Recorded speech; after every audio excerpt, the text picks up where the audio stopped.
Hello and welcome to the Legendarium Green Team. I am your host Huron, and I am joined today by no one, at least not live. Last year, we released this time of year an episode about our favorite reads of the previous year, and I wanted to do it again. I asked our panelists again, and many delivered. First, we'll hear from Jingles. You might know him from Recluse, Star Wars, Alex Varys, and the Paladin series episodes. Jingles. Hola, folks. Jingles here with my top 5 of 2025. Overall, I'd say the year is pretty solid. Even the books I rated low on Goodreads ranked high in the sheer joy that I got from recording episodes with many of the members of Green Team. I finished a few series, started a lot more, and I'm looking forward to what next year brings. Brought to you in no particular order. Number 1, Forged by Benedict Jacka. This was a 5-star read for me, but really, I want it to be a stand-in for the whole of the Alex Varys series. Jacka has created a wizarding world that I kind of love to hate. Bureaucrats run the show, and the alternatives aren't any better. It makes rooting for people like Alex, Luna, and Anne that much easier. The magic system reminds me a lot of mutant powers in the X-Men, with a lot of variety amongst even those who have similar magical abilities. The series offers a lot of promises and pays off exquisitely. I know the ending can be a little controversial, but I think it actually is reflective of some of my favorite endings in other series, and I enjoy it for rounding out the series pretty nicely. Number 2, The Vanished Birds by Simon Jimenez. Oof, what a gut punch, folks.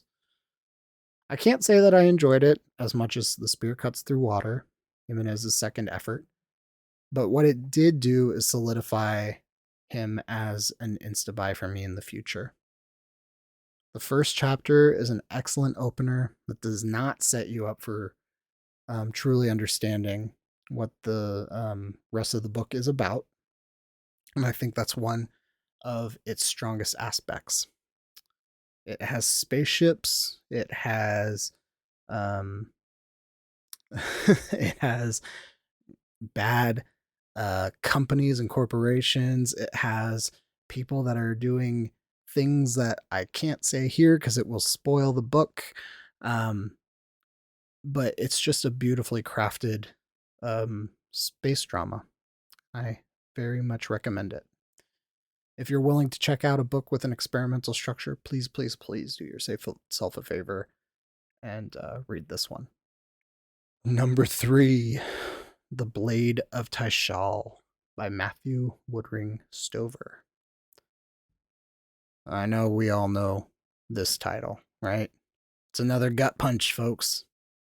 This book is relentless. And while I oftentimes felt like it was maybe too on the nose, and even 2001 a little bit cliche, I have to admire the sheer brashness of putting ultraviolence on the page the way Stover does. I'm looking forward to reading books 3 and 4 in 2026, and I can't wait for the horrors that they bring me.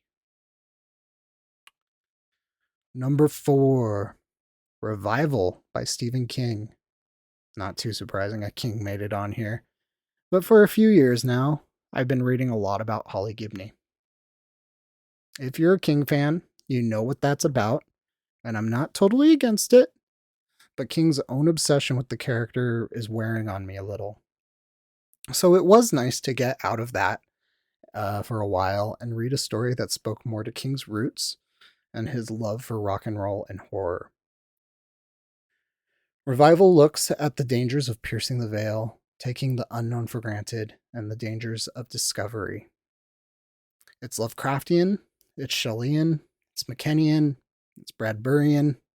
If you know a horror author, this story feels of them. And most importantly, it is Kingian. All right, folks. Number 5. I am cheating a little bit because this one is not really fantasy or sci-fi, but it's also not those. If on a Winter's Night, a Traveler by Italo Calvino is a book you should pick up if you're ready to take on something very different. Much like The Vanished Birds, you can start this book with one idea of what you're reading, but by the next chapter, you might not be totally lost, but you will be wondering what exactly you're getting yourself into. And by the end, I think you still might be feeling that way. Calvino's experiment is bold, and I really loved it. So those are my top 5 of 2025. Thank you for taking some time to let me gush about them. I'll see you in 2026. And adios. Wow, Jingles, that was very well done. Thank you. Personally speaking, I was thrilled to see The Vanished Birds on your list, and I would also highly recommend our listeners read it. Next up, we have Kiptan. Hey folks, Kiptan here. 2025 was a year of rereads for me, though there were a few notable exceptions. If we push aside the newly completed graphic audio edition of Terra Ignota, regrettably, many of my friends and family did just that, despite being stuck in a car with me, then I must give thanks for the incomparable skills of Jeff Hayes and the folks at Sound Booth Theater, who made the Dungeon Crawler Carl audiobooks a 5-star experience. I don't know how Hayes does those voices, but he better survive till the end of the series because replacing him would be impossible. The Adventures of Carl and Donut and the retreading of half-hidden allegorical lore drops consumed many a commuting hour. I'm not sure what's going on with the dungeon's deeper storyline, but I have a lot more guesses now, especially since I finally read the hardcover Ace exclusive ending chapters. My number 2 spot goes to The Vanished Birds by Simon Jimenez. My love and evangelism for The Spear Cuts Through Water is known, but his freshman novel deserves praise as well, and not just for being centered around fantastical space stations and the design thereof. While Huron and I might disagree on the implications of a specific gerund, we agree that it's a book worth checking out if you like his sophomore novel. But topping the list has to be Inversions by Ian M. Banks, which I finally finished for the first time since picking up the Culture series years ago. While the technology might take a backseat, the sociopolitical commentary does not. It's a book exclusively about a relatively humdrum contact scenario and gives us a better picture of peripheral culture life than perhaps any other. What it means to be responsible, advanced, civilized, loving, compassionate, paternal, parental, all these are up for debate and discussion, and no easy answers given. It's only matured in my mind since reading, and I'm glad to have this contrasting point at last as we continue our culture read through. Happy holidays from New England, and as I tuck into my copy of The War Host of Vastmark, I wish you all the best. Yes, another mention of The Vanished Birds. Now our listeners have to read it. Also, I'm definitely right. Slightly surprised to hear inversions there, but no complaints from me. Up next, we have Chesky. You may know Chesky from all of the ARC episodes we had last year, usually with Panda. Chesky. Hey everybody, it's Chesky here. Just wanted to talk a little bit about all the episodes I was on this year. This year was truly the year of ARCs, or Advanced Reader Copies. We kind of went crazy and requested a ton, thinking we weren't going to get very many of them, and then we got a lot of them. It was a lot of fun reading them, though. I had so much fun reading with all the other co-hosts. So much fun. So let me give you some numbers, because that's what I like. I was in 21 episodes this year, and 13 of those were ARCs, or ARCs. So a couple of those, some of the highlights were, we did the Nameless Lands and the Witch Roads duology by Kate Elliott. We did A Tangle of Time by Josiah Bancroft. Hemlock and Silver by T. King Fisher. The Devils by Joe Abercrombie. Now, ARCs generally, sometimes depending on the author, it's a mixed bag, whether you're going to like it or dislike it. I really liked, I think, almost all the ones we read. There were a couple that were not good, needed a little bit more work. You can go listen to those episodes. They were interesting. But as far as like some of my favorites of this year, Tangle of Time by Josiah Bancroft has to be up there. That was a beautiful time travel book that does time travel well and keeps you engaged and excited, even though you know things have happened or are happening. And of course, we did finish the Alex Verus series this year. We read books 7 through 12. Finishing that up. What a great ending to a series. It's nice to be able to finish a series and say, this one is done and it stuck the landing. And Benedict Jacka really stuck the landing there, and he did it pretty awesome. One of my favorite author interviews was the Circle of Deviations episode we did with Neil Schusterman. We did get an arc of his for the book All Better Now. We didn't end up recording an episode on it, but we did talk with him about it in that episode. He was such a fun guy, and the way he kind of goes at books and says, well, I want to go different from other authors. And so when he comes up with an AI, he says, what would a typical author do? Or what would be a story that exists already? AI goes bad. What if I made the opposite? What if I made a story where the AI goes good? And then he starts from there and then he extrapolates and pushes on. And he really asks a lot of good questions in his books. Like that's always like the core theme of his book. And they're good. I really liked them. There's fun. Okay, I'm going to shift gears for a second here. Let's talk about a book I did not like this year, everybody. The Garden by Nick Newman. I went in hoping it was fantasy. I went in expecting fantasy. It was shelved in the fantasy aisle. This was a fiction book, which is a clear distinction from fantasy. It was not worth my time to read it, but it might be worth yours if you like it. We did read 2 Scalzi books this year. When the Moon Hits Your Eye, which is it was just a funny book about the moon turning to cheese. It's a lot of fun. If you like reading Scalzi books and you like, silly things, it's really fun. It's kind of got that every chapter is a different character kind of feel to, or not feel to it. That's how it is. It's every chapter has a different character, and you kind of progress through the story like that until the end. We also read the latest ending book for John Scalzi in his Old Man's War, The Shattering Peace. That was a lot of fun. It was a good book. We'll see if he writes another one. He's kind of left it open so that he can. We did read a Martha Wells book this year. We got an e-arc for The Emily Adventures, which is a 2-in-1 collection of hers.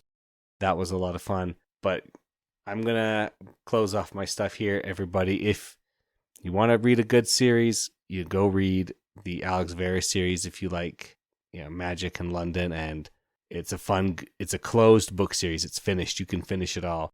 But of course, if you haven't read any Josiah Bancroft, you've got to read some of him. His works were excellent this year. I am so looking forward to reading more as soon as he writes some more. Thanks, everybody. Goodbye. Chesky, I don't know how to tell you this, but fantasy is fiction. I'm happy to hear a mention of A Tangle of Time. Bancroft hasn't missed a beat after finishing Babel, and I'm definitely going to check out The Garden as well. Next up, we have Stormrunner. You likely know him from Earthsea, Star Wars, and Terra Ignota. Stormrunner. Hey Green Team listeners, this is Stormrunner. Here are my 5 favorite books that I read in 2025. And these are in no particular order. Midnight Tides by Stephen Erickson. This is my second favorite Malazan book. Its scope is epic. It's the only Malazan book that can sort of function as a standalone, and other than maybe Deadhouse Gates, I think it's the most thematically cohesive book of the main 10. It's a story of a conflict between 2 cultures that escalates to war and plays out in ways that I haven't really seen in many fantasy books, especially when it comes to how the book deals with colonialism. Midnight Tides introduces the funniest character in the series, has interesting commentary on capitalism in a fantasy world, and like all Malazan books, features plenty of tracks from epic fantasy's greatest hits, such as epic battles, cool magic battles, gods of varying flavors, and proxy wars amongst said gods fought by their followers and pawns. The book also gets retroactive bonus points because Erickson actually resolves many of the socio-political conflicts that are set up in this book later on. Also, like Deadhouse Gates, and contrary to what has become a meme of a take from me, I do not think that this book is too long. Next is 5 Ways to Forgiveness by Ursula K. Le Guin. Le Guin has been methodically climbing in my esteem over the last few years, and this book is yet another reason for this. The book is set on 2 planets, one of which enslaved the other for hundreds of years. It features the stories of several characters in different positions across the 2 worlds, and explores many different perspectives of the conflict that arises. It's masterfully written, had me crying several times, explores the socio-cultural ramifications of slavery and revolution, and how these events impact personal relationships between people of the 2 planets, and how these conflicts impact the 2 planets' interactions with the wider galaxy. Next is Boys, Beasts, and Men by Sam J. Miller. This isn't exactly a huge genre, but Boys, Beasts, and Men is my favorite queer speculative fiction book that I've ever read. Across several short stories varying greatly in genre, Miller explores themes of queerness in ways that resonated with me as a gay man, and also had me looking at some queer themes or aspects of queer identity that I hadn't considered before. The stories combine queer themes with sci-fi and fantasy seamlessly, and in ways that enhance both the sci-fi fantasy aspects and the LGBTQ plus aspects. Similar to 5 Ways to Forgiveness, this book makes me want to read more short stories and novellas next year. Next up is Assassin's Apprentice by Robin Hobb. Yes, I finally started Realm of the Elderlings this year, and Assassin's Apprentice is a really good book. It's definitely a downer and is a bit of a slog sometimes, but pretty much everything in the book serves a purpose and helps move along either one of Fitz's many and usually fraught relationships or the greater plot of the book, which usually also just serves to make Fitz's life more miserable than it already is. Hobb is an excellent writer, and I'm excited to read more of her stuff, even if it's taking me several months to slog my way through Royal Assassin, which is also a great book. And this book is not too long. Last but not least is The Will of the Many by James Islington. This is probably the book that I've recommended the most this year. It's set in fantasy Rome and features the exiled prince of a now destroyed nation trying to survive in a brutal empire that has people ceding their will or life force to people deemed higher than they are socially in society. While my opinion of the book has dropped since I first listened to it, it's still a fun, accessible, modern fantasy book with a great premise and some cool ideas. And stay tuned for an upcoming Green Team episode on the book for a more detailed review. And because I need to say this at least once here, this book is a tad too long. All right, those are my 5 favorite reads from 2025. Maybe check out 1 or 2 of them if you want. Thanks for listening, and enjoy the other Green Team contributors' top 5 lists. Thank you, Stormrunner. Malazan is always welcome. As the host, I've decided that this is the best place to put my favorite reads, and to tell the truth, I didn't put much thought into it until I began editing the episode, but here it goes. I didn't have one single book this year that I could say was my favorite this year, but I had several I could put in the top tier. My top reads of 2025 in no particular order are Lies Weeping by Glenn Cook. I read this book for the podcast, and because the last book in the series was so middling, I can't say I had high expectations. If you listen to our episode, you'll know how I was incredibly satisfied with this book. It takes place after Soldiers Live and gives us mainly 2 new POVs, and they are both delightful. The plot isn't that important in the story, but it more than makes up for it with its characters, character voices, style, and themes. It's largely about history, how we remember history, how we record history, and its role. It's cemented its place near the top of the Black Company books for me. Cook has still got it. Next, I want to talk about War Host of Vastmark. I don't want to say too much because we have yet to release most of our Wars of Light and Shadow series episodes, but Jenny Wirtz has quickly become one of my favorite authors. People describe her prose as lyrical, and because I'm unoriginal, I'll do the same. She might be the best living prose stylist in fantasy. If you want to be swept away in a world of words and a work that focuses on empathy, duty, free will, subjectivity, music, beauty, and more, please read The Wars of Light and Shadow. It's thematically rich and a joy to read, with beautiful, heart-wrenching moments that are described in the most poignant way possible, featuring interesting characters with tragic stories. The next book on my list is winner of the Ursula K. Le Guin Award this year, Rakesfall. Rakesfall is the weirdest book on my list. It reminded me much of The Spear Cuts Through Water and This Is How You Lose the Time War. It features reincarnated souls meeting again and again over eons. It's about colonialism, power, cycles, storytelling. Its prose style is masterful, and I'm going to read Chandrasekhara's other work, and I hope he continues to write more. It's hard to go into too much detail about the book just because it is so new and fresh and weird, but I'll tell you how it starts to give you a feel for what you'll be getting into. It starts with two characters watching a recap of a television series, The Show. The narrator is The Fandom, and the characters in the show are watching their own show, which is about the outside, the place where the fandom is.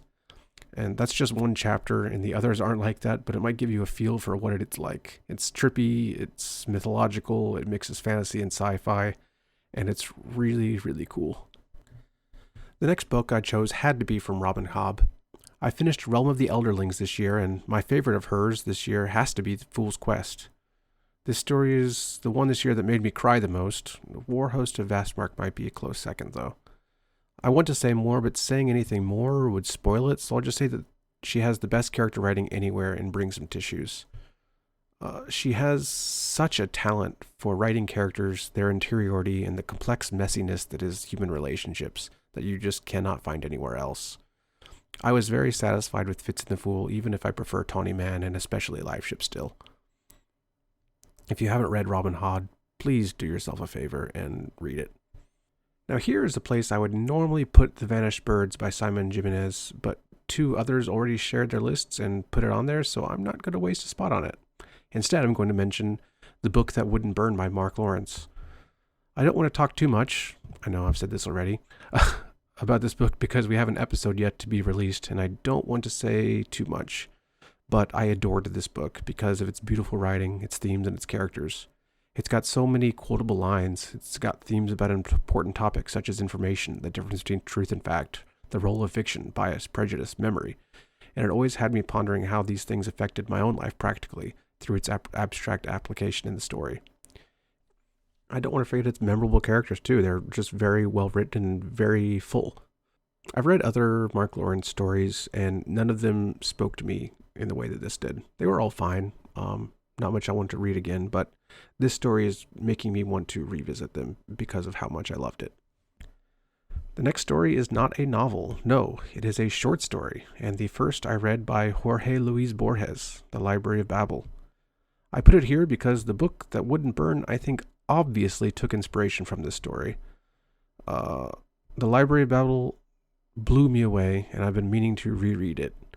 It certainly seems like a story you can read and reread. I totally understand why people call Borges a genius. And I've never seen infinity described in such a way that makes it so understandable and yet ungraspable at the same time. And it's also beautiful even in translation. In case you didn't know, Borges was an Argentinian writer. If you want a trip that will make you dizzy, please read it. It's short, and all it's going to cost you is 10 minutes.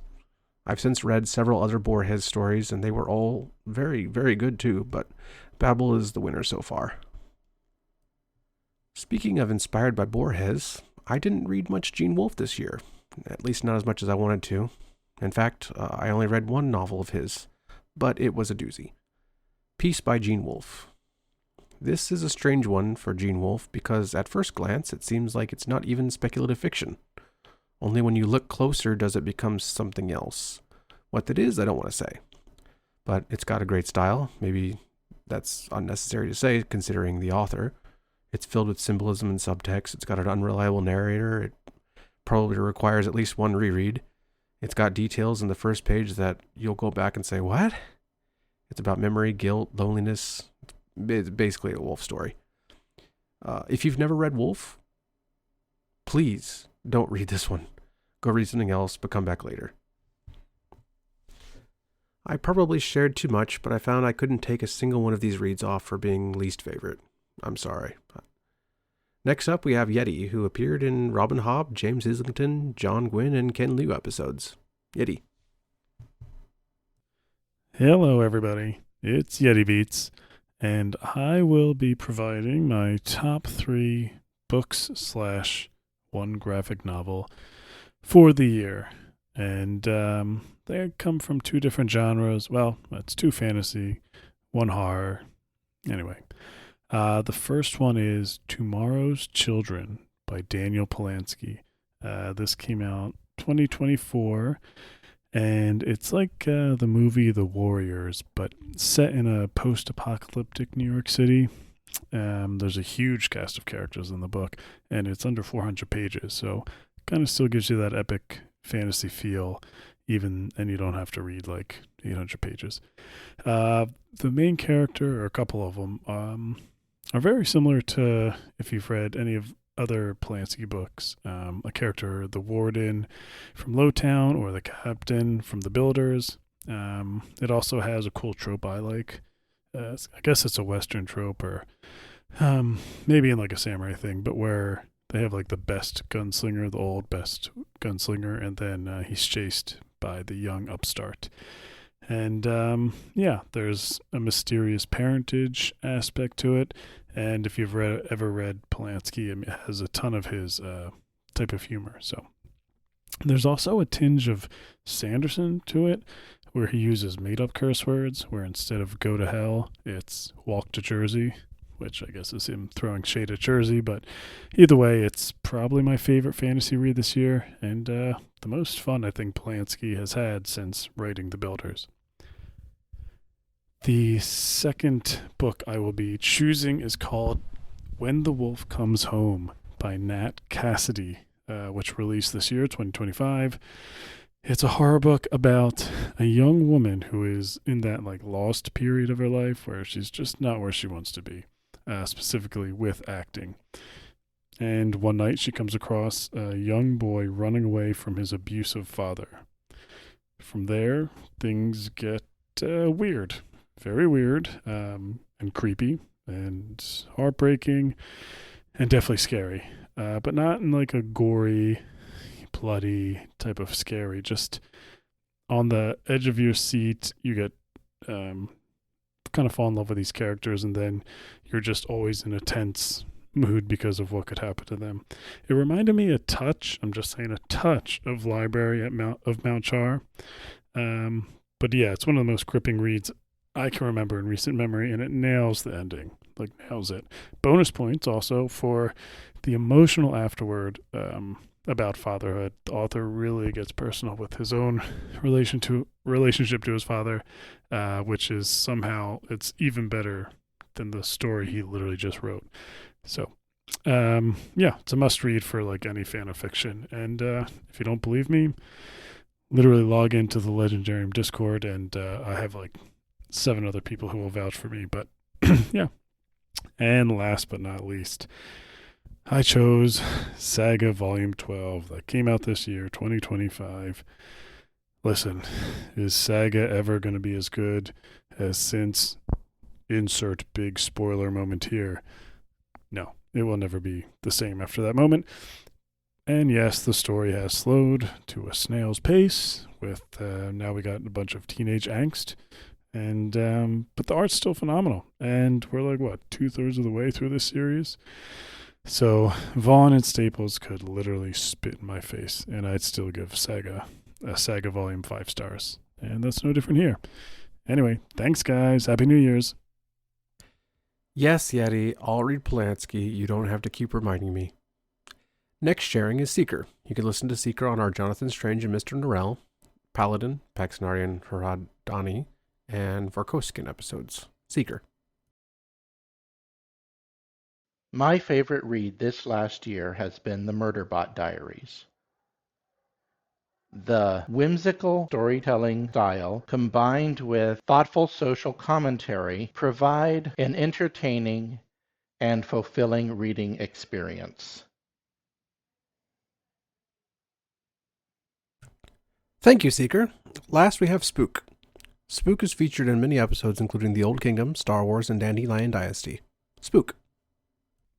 Hey all, Spook here. And I have a short list of the best books I have read this year. It took a bit of deliberation, but I am happy with the 3 that I've chosen. There is no real order of preference to my list, but I did manage to choose a first book, middle book, and last book in their respective series, so I thought it would be fun to order them that way. Before I get into the list, I do want to give an honorable mention to Shadows Upon Time by Christopher Rocchio. I'm only halfway through this Goliath of a book, but I'm loving every second I spend in it. And it would have definitely made the list if I were able to finish it. The first book on this list is Gardens of the Moon by Steve Erickson. I know, I am a weirdo for liking this one over Deadhouse Gates, but there's just something so special about the first book in a series that I admire. I'm sure you've heard praises for this series, so I won't drag on too much about it, but man, this book was such a surprising read for me. I knew I would be into the series before I even started it, but I had no idea how much I would be enthralled by the world that Erickson just drop kicks you in. I am so excited to continue this series next year, just as soon as I finish a few other long-standing series. Before I get into my second book, I wanted to pass on a couple stats about my year. As of recording, I have read 42 new books this year, 12 more than I read last year. This is due to my discovery of lit RPG and progressive fantasy. I owe 21 of my reads this year to these genres alone. And at the top of that list lies The Butcher's Masquerade by Matt Dinniman, book 5 in the Dungeon Crawler Carl series. I started the series back in March, and within 6 weeks, I had already listened to all 7 books released so far. I thoroughly enjoyed each book released, but when it comes down to it, book 5 was my favorite. There is just so much heart in this book, and incredible character work and character writing done throughout. There's also one particular moment between our two beloved main characters that is just my favorite moment between them. And God, the ending. Oh my God, this book has an ending that just yeah. And you can't forget the delightful end of the audiobook blooper. But I'm afraid if I continue talking about this book, I'll accidentally bring up spoilers, so I'm just going to move on before I let some things known that I probably shouldn't let known. My last book is Soldiers Live by Glenn Cook. This is the final book in the Black Company series. This is also the first book I read this year. And yeah, I know I said that I wasn't going to do a ranking, but this was my favorite book this year. You go on such an incredible journey throughout the Black Company, and Cook wraps up everything so neatly and beautifully. I remember when I finished this book, it was 1 a.m. I was sitting on my bedroom floor, reading and rereading the final chapter, just over and over and over again. And I was weeping. I know Sanderson is all about the journey, but I don't think you can fully appreciate the journey that you go on until you reach the ending. All of the emotions that I held on to reading the 10 books in this series just came to an overwhelming crescendo as soon as I realized it was over. And it was just the most beautiful ending to a book and to a series, especially one that I grew to adore during 2024. I say this knowing that Glenn Cook is a madman, because Soldiers Live is not the last book in the Black Company series, at least not as of this year. Because we now have one new book released in his next arc, his 4-book arc. And that is Lies Weeping. And you may wonder, Spook, if Soldiers Live is such a wonderful ending to a series, surely it would be cheapened by the next book, or the next book would just kind of not live up to the ending. And that's where you're wrong, bucko. But if you want to actually hear my thoughts on Lies Weeping, you'll have to listen to the episode I did with Huron Fan and our special guest Drew from the Inking Out Loud podcast. Anyways, that is the time I have today. It has been an incredible year for reading this year, and I am extremely looking forward to what is on the docket for next year, especially with the Green Team. I hope you all had a wonderful holiday and have a great new year. Thank you, Spook. And with that brings this episode to a close. I hope you enjoyed listening to us talk about our favorite reads of 2025. If you'd like to share yours or want to talk to us about ours, come join us in the Legendarium Discord. We're pretty friendly. I'd like to personally thank all of our panelists who turned in recordings for this episode, and even those who didn't. Y'all are why I do this. And to our listeners, I hope you had a good 2025 and a better 2026. Goodbye.